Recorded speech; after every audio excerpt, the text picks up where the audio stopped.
There is big breaking news on your screen right now, and we will go straight across and address that. The RBI has released its annual report for fiscal year 17. All eyes have been on this report because this is going to assess whether the RBI has in fact put out anything about demonetization whatsoever. I'm going to wait for details on that, but I've got two very special guests, Maithili Busnurmat and Mr. R. Gandhi there. Maithili, to you then, let's really set the discourse here. Thank you very, very much, Mr. Gandhi, for being with us.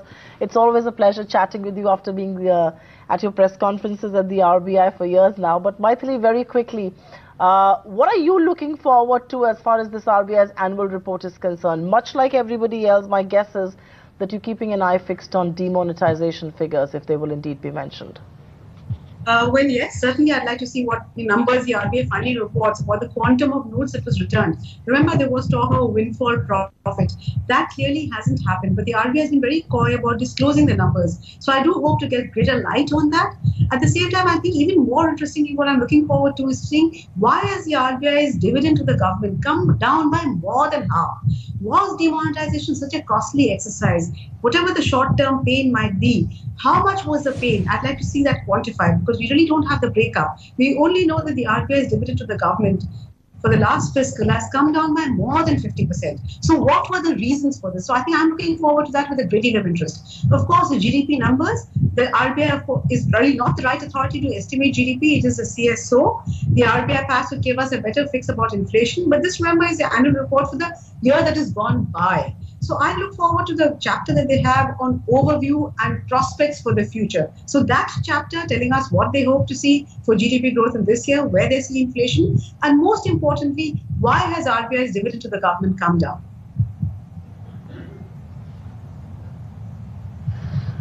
You know, before I go to the RBI's dividend, I think the figure is out. It has spent 7965 crore rupees in fiscal year 17 on printing of currency. And who better than Mr. R. Gandhi to assess that for us? And Mr. Gandhi, 3600 crore rupees, if I'm not wrong, was printed last fiscal.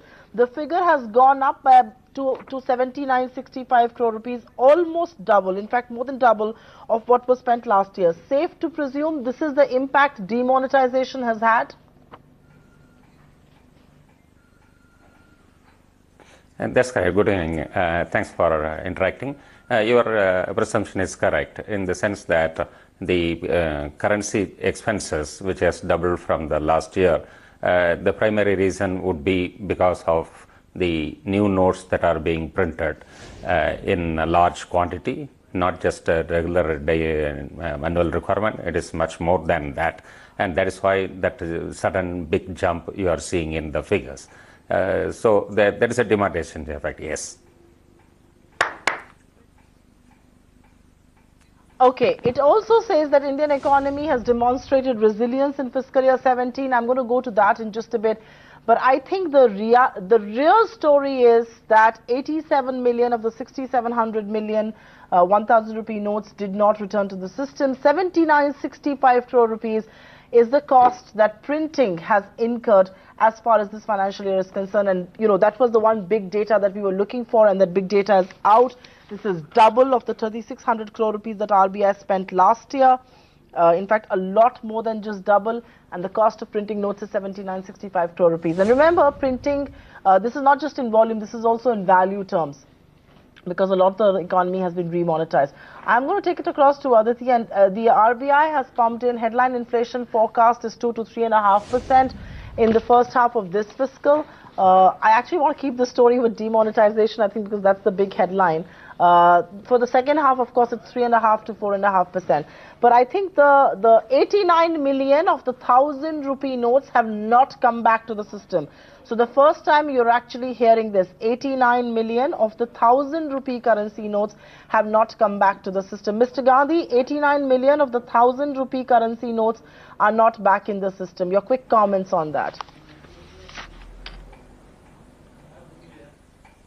Yeah, that would mean that about 89 billion rupees did not come back in terms of the 1,000 rupee notes. So 500, we need to look at the annual report about 500, what is being said about. So I have been always been maintaining that demonetization, how to judge the effectiveness of the demonetization. There are two types of effects we should be looking at. One is what most of you are commenting about, that the notes which have not come back, so that is one type of effect which we'll be looking. In that case, to that extent, the people who had that money in their hand, that has become useless. So that is one. The other aspect of the demonetization is that the notes which have come back, it also indicates a big success.